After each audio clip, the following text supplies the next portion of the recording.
Hello guys, Baphomet here, and today I'm going to show you how to beat stage 12 of chapter 4 of Epic Quest, and I'm going also to tell you how to deal with chapter 4 of Epic Quest in general. So what you need to keep in mind is that chapter 4 of Epic Quest is all about crit, and you also need to use yellow element fighters.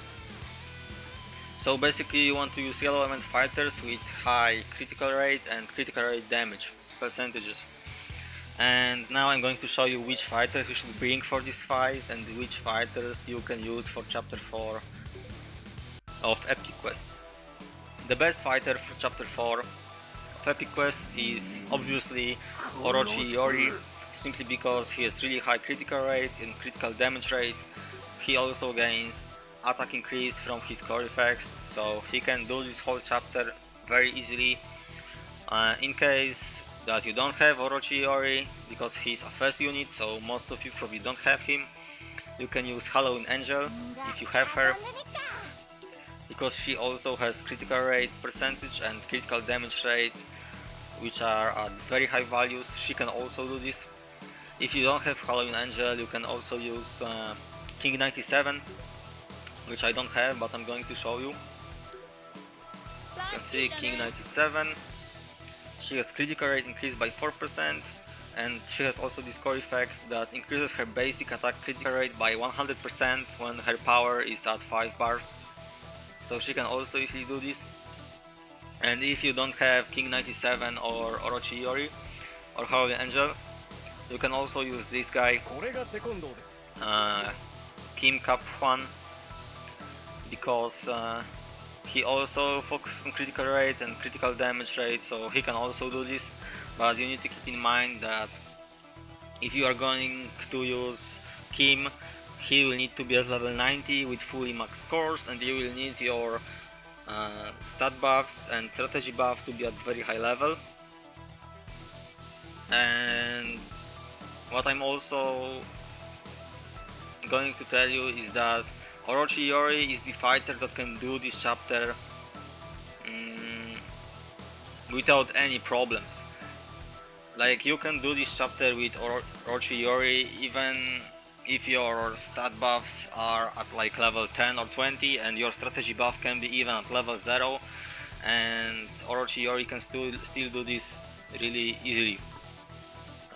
For King 97 and Angel, you can also do this easily, but you will need way higher strategy buff level and way higher stat buff levels.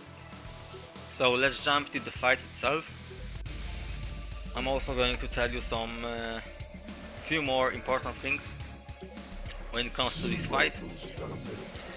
So for this fight I'm going to be using, as you can see, Kim as a leader, simply because his leader skill increases yellow elements fighters critical rate by 9% and critical damage by 50%, so he's perfect for this chapter as a leader. And I'm also bringing King 94, simply because you need one red element fighter for this boss fight. It doesn't have to be King 94, it can be anyone you want. Just make sure to bring one red element fighter. Also, what's important is you should bring at least one striker that can stun, and it's best to bring 2 strikers that can stun in my opinion, but you can also bring one. I like to bring 2, because if you bring 2 strikers that can stun, then it's way safer and easier.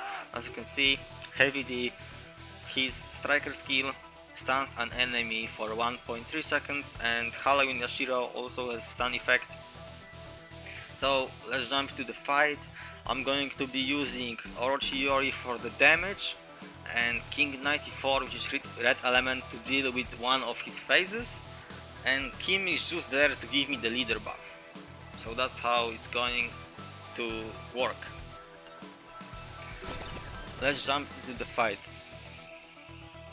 I don't have the special card on Orochi Iori, so it's going to be a little bit harder dealing with the minions, but it's still easily doable even without the special card.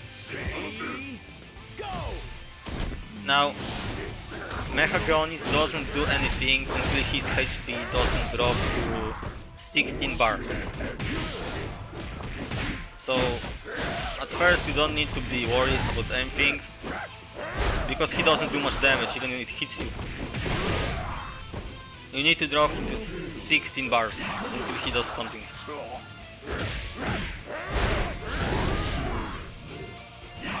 So now I'm going to damage him as much as I can.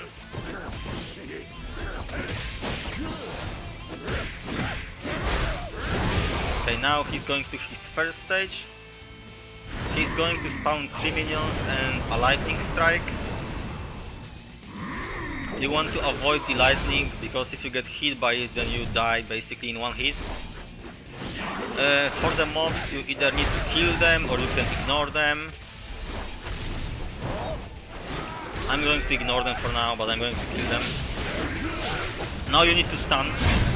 When he's going to use his special you need to stun Mechagonist or you are going to die basically.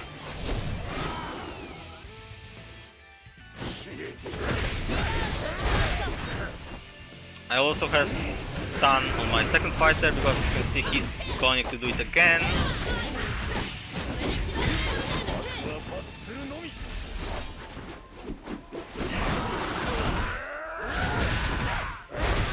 Now he's going to go into his second stage.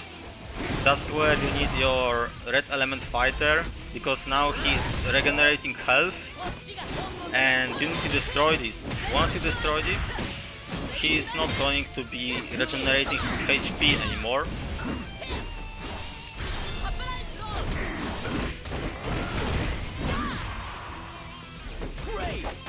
Okay, so now he's going to try the lightning again, as you can see. Once I drop his HP, he should be spawning the minions again. There it is. But he's not going to be spawning lightning once again. When he spawns the minions for the second time, there is no lightning. So you don't have to be worried about dying to it.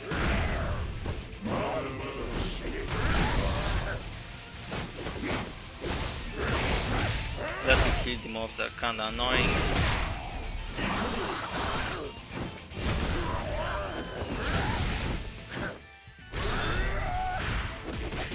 So basically that's all that Mechagonist does. Like these are all of his stages. Like after that it uses dodge his first attack, bait it out, and then you start hitting him. Use your stun strikers. Don't get hit by the lightning and you are going to be fine. Perfectly fine.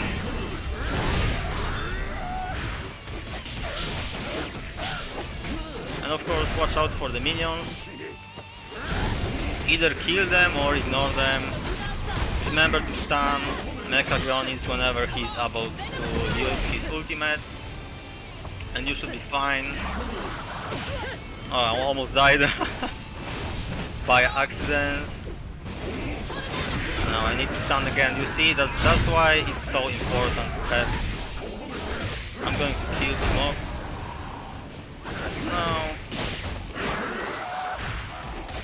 Okay, the mobs are dead.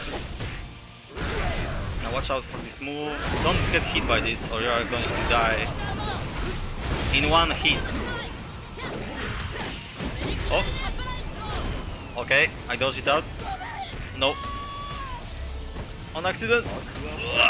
You see, I died in one hit basically. Because I got hit by it. So you need to be careful about that one. But we should be okay. Because he's already dead. I cannot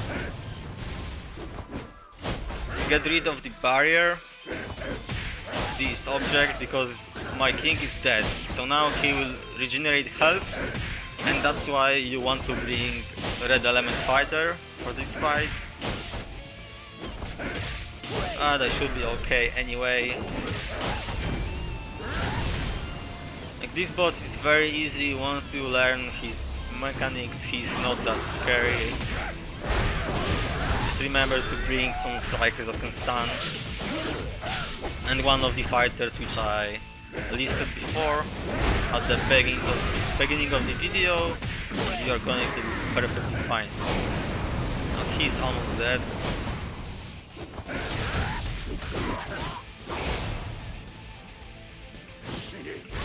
Let's use our finishers here.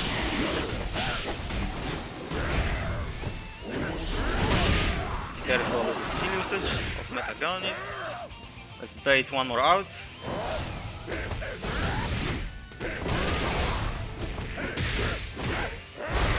He's almost dead. Let's stun him just because I can. And then he's dead.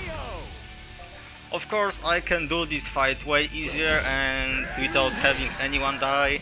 I already have all achievements on this boss fight, but because I'm recording and I'm not editing anything, that's why I don't care about the fact that my king died.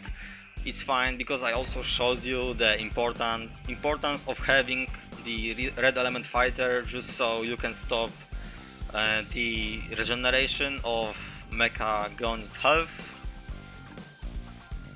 And yeah, like that's about it. That's how you fight against Mecha Gonits. You shouldn't have any issues once you learn his patterns, so make sure to bring one red element fighter to stop him from regenerating health. Make sure to bring one or preferably two strikers that can stun, and just learn his patterns. Don't get hit by the lightning, because the lightning kills your character in one hit, and don't get hit by like the move that he does where he like slides across the stage. Like if that hits you, then you're also going to die. And remember to get rid of the mobs, or either ignore them and don't get hit by them. It's up to you. I like to kill them. Sometimes I ignore them. It depends how I feel and if like I'm scared of dying or not. So yeah guys, that's about it. I hope this video will help you to deal with chapter 4 and deal with stage 12 of chapter 4 with the Mecha Gonits fight. And that's basically all I wanted to show and tell you in this video, so thank you for watching.